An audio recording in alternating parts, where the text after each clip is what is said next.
One of the greatest cities in the world, New York is always a whirlwind of activity, with famous sights at every turn and never enough time to see them all. Some people come here to enjoy the Broadway shows, others come specifically to shop and dine, and many come simply to see the sights: the Statue of Liberty, Empire State Building, Brooklyn Bridge, Central Park, historic neighborhoods, and numerous world-famous museums. Many of the best places to visit in New York are within walking distance of each other, or just a short ride away, making this city a delight for sightseeing. In this video, we're going to be taking a look at the top 10 rated tourist attractions in New York City. Before we begin, make sure to subscribe to our YouTube channel for more awesome travel guides, and make sure to hit the notification bell so that you know when we publish a new video. So let's cut to the chase. At 10, Times Square. Lined with huge, brilliantly lit billboards and screens, Times Square is the place to go in New York in the evening, but still exciting at any time of day. This is the location of New York's New Year's Eve celebrations and the famous ball drop at midnight, when the square and surrounding streets are filled with people. Times Square is busy and perpetually crowded, but has its own unique appeal. Bleachers set up at one end and are a great place to take a break and appreciate the scene. Formerly Longacre Square, Times Square was named in 1904 after the New York Times Tower. The newspaper first posted current headlines along its moving sign, the first of its kind in the world, in 1928.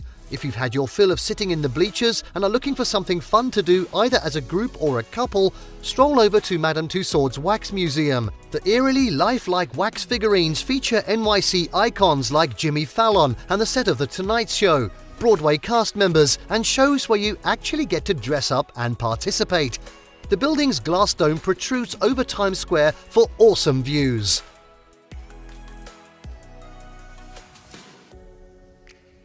Next up at 9, American Museum of Natural History. One of New York City's best museums for a family outing, the American Museum of Natural History has something to entertain everyone. 8 permanent exhibit halls showcase all that's interesting about the natural environment of our planet, from science and the environment to animals and fossils. The museum also hosts special exhibits that run for a set block of time. Some of the current exhibits that are well worth seeing include one on sharks, featuring models of these amazing creatures that you can actually touch. No, I'd rather not, thanks. Another fascinating display is the rare 22-carat Okavango blue diamond. A highlight of any visit is a stroll through the Butterfly Conservatory. Inside this warm and humid climate-controlled building, you'll share the space with 500 fluttering butterflies.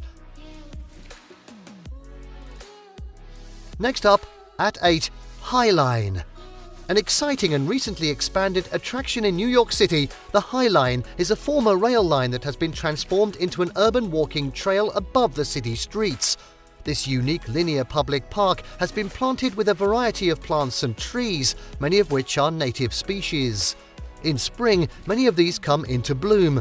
The park is lined with glass railings in most areas, giving it a natural feel while still offering outstanding views of the city. The oasis on Manhattan's west side runs from Gansevoort Street at the south end, just south of West 13th Street, to West 34th Street at the north end, running parallel to 10th Avenue most of the way. You can access it at various points along the route, some of which offer stair access only and others with elevator access. Although the High Line is only about 2 to 3 stories above street level, the views of the city's architecture and the lookouts over the streets offer a whole new perspective. Along the route are art installations, benches, and near the south end is a sitting area with bleacher-style seating and a glass wall looking out onto the city. The trail is heavily used, and on weekends it can be extremely busy, but without the surrounding traffic, it's still a peaceful retreat. One of the highlights of the High Line is the Hudson Yards overlook, called the Vessel, near 34th Street. This is a stunning multi-level structure. You'll find other interesting places to visit just off the High Line. The south section runs through the meatpacking district, with plenty of trendy restaurants and fine dining. The southernmost access point is adjacent to the Whitney Museum of American Art, which is also worth a visit. If you hop off the High Line at the 16th Street elevator access, it's just a short stroll to the popular Chelsea Market, located in a former Nabisco factory, where you'll find restaurants and unique shops. Next up at 7, 9/11 Memorial and Museum. The World Trade Center's twin 110-story towers once dominated the Manhattan skyline but were destroyed by suicide-piloted jetliners on September 11, 2001, with a tragic loss of life. Where the two towers of the World Trade Center once stood now stand two square reflecting pools, each 1 acre in size. Known as the National September 11th Memorial, the area is a moving tribute to the almost 3,000 people killed as a result of attacks on September 11, 2001, and also the 6 people killed in the earlier World Trade Center bombing in February 1993. Surrounded by trees and grass, the pools are recessed, with water cascading over the sides and flowing into a seemingly bottomless square. These are the largest man-made waterfalls in North America. Around the pools are bronze panels with the names of all those who were killed in the attacks.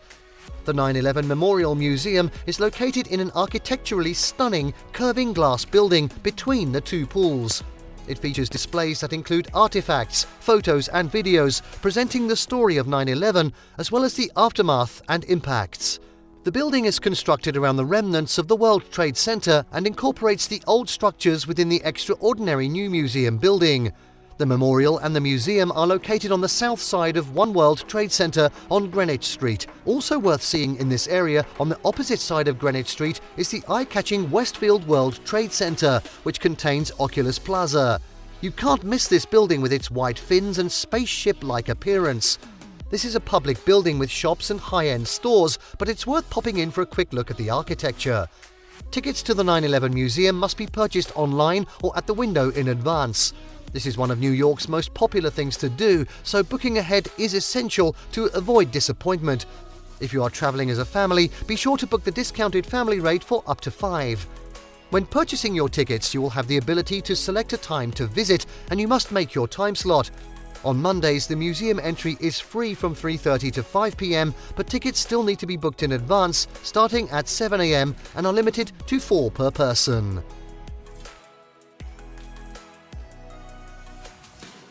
At 6, Empire State Building. The Empire State Building is one of New York's most famous landmark buildings and key tourist attractions. The 381-meter-tall, 102-story building was the tallest in the world until the One World Trade Center tower rose higher 41 years later. Topped with a mooring mast for airships, the Empire State Building immediately became a landmark and a symbol for NYC when it opened in 1931. There are actually 2 observatories atop the Empire State Building, but both offer astounding views. On clear days, you can see up to 80 miles, looking into the neighboring states of New Jersey, Pennsylvania, Connecticut, and Massachusetts. The 86th floor observatory at 1,050 feet is the city's highest open-air observation deck, and what most people are expecting to find when they go up the Empire State Building. If it feels familiar, it's because this area has been featured in countless movies and TV shows. King Kong comes to mind. Reached by high-speed, automatic elevators, it has both a glass-enclosed area, which is heated in winter and cooled in summer, and spacious outdoor promenades on all 4 sides of the building. Views, as you might expect, are incredible, well, except on foggy days. The top deck on the 102nd floor stands 1,250 feet above the bustling streets below. While you are 16 stories higher, the viewing area here is enclosed. The line to go up the Empire State Building is almost always long, moves slowly, and during peak times it can be ridiculous, making the whole experience more frustrating than it needs to be. Be aware you can easily burn up half your touring day just at this one attraction. It's well worth buying the Empire State Building ticket, observatory and optional skip the line ticket that lets you bypass the lines. This is a flexible ticket, good for up to a year, so if the weather is bad, you can save the ticket and use it another day. Next up at 5, Broadway and the Theatre District. Attending a Broadway show is one of the top things to do in New York City. Considered the pinnacle of American theatre, this is the place to see the latest shows and the long-running classics.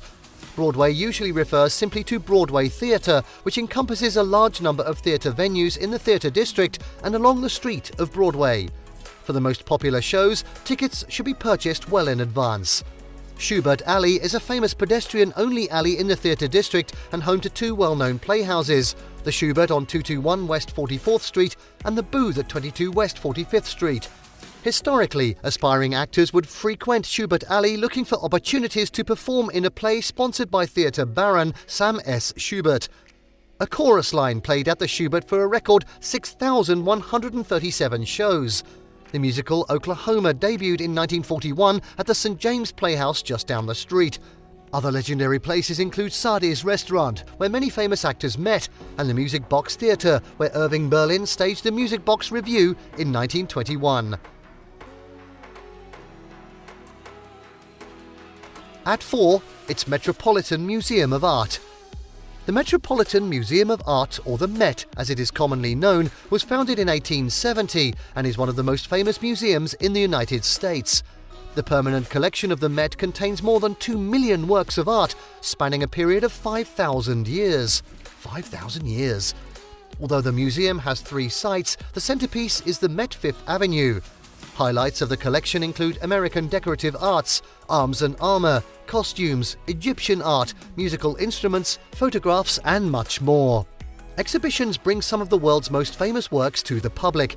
If you are serious about your visit to the Met, consider a VIP, empty Met tour at the Metropolitan Museum of Art and see this incredible museum with just 25 people before it opens to the general public in the morning.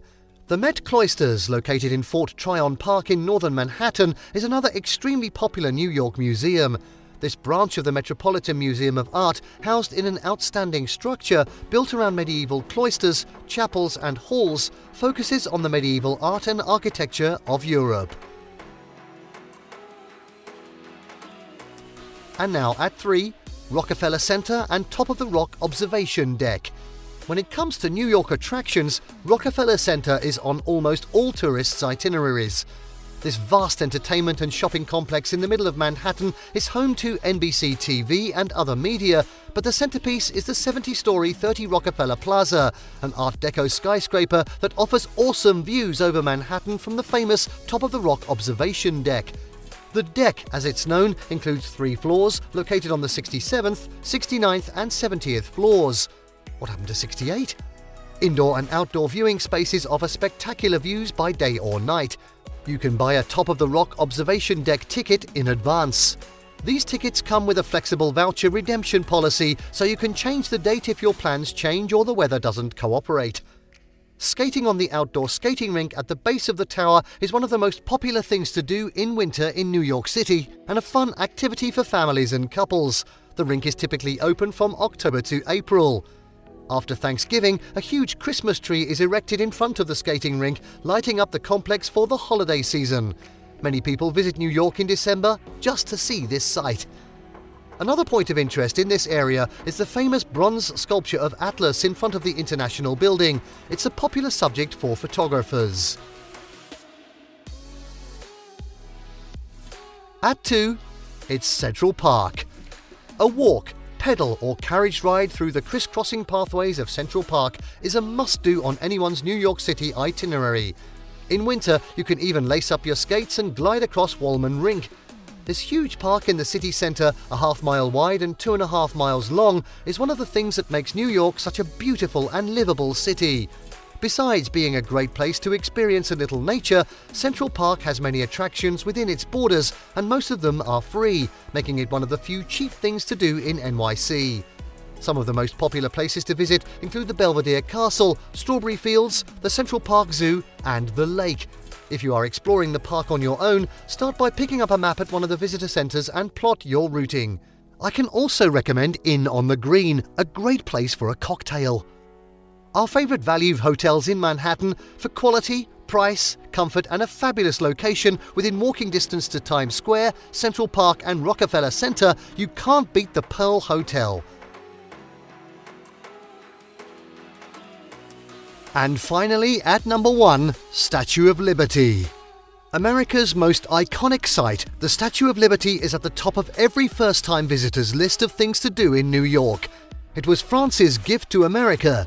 Built in 1886, it remains a world symbol of freedom and is one of the top attractions in America. It is one of the world's largest statues, standing just under 152 feet tall from the base to the torch and weighing approximately 450,000 pounds. You can see the statue from land, with particularly good views from Battery Park on the southern tip of Manhattan. However, to truly appreciate the Statue of Liberty, the best thing to do is to take a short boat trip to Liberty Island and see it up close. Take a pleasant stroll around the base, and if you have reservations, enter the pedestal. The crown remains closed as we speak. On a tour to the Statue of Liberty, you have the option to stop at Ellis Island and explore the Immigration Museum. This fantastic museum is located in the historic immigration station complex, where thousands of immigrants were processed before entering the United States. Displays focus on the process, the experiences, and the stories of the people who came through here on their journey to the United States. You can even search the on-site computer database to see a record of immigrants who came through here. Tickets to go inside the statue sell out. Pre-purchasing tickets is a must during the high season and a good idea at any time of year. The Statue of Liberty and Ellis Island tour takes you to both the Statue of Liberty and Ellis Island. This tour allows reserved access to board the ferry and includes access to the museum at Ellis Island. Note, buying tickets at the ferry can be tricky, with hawkers claiming to be official representatives trying to sell you more expensive tickets before you can find the ticket booth. And there you have the top 10 rated tourist attractions in New York City. Did you like what you saw? Let us know in the comments down below. Share this video with your New York loving friends, and don't forget to subscribe to our channel for more fantastic travel guides. See you next time.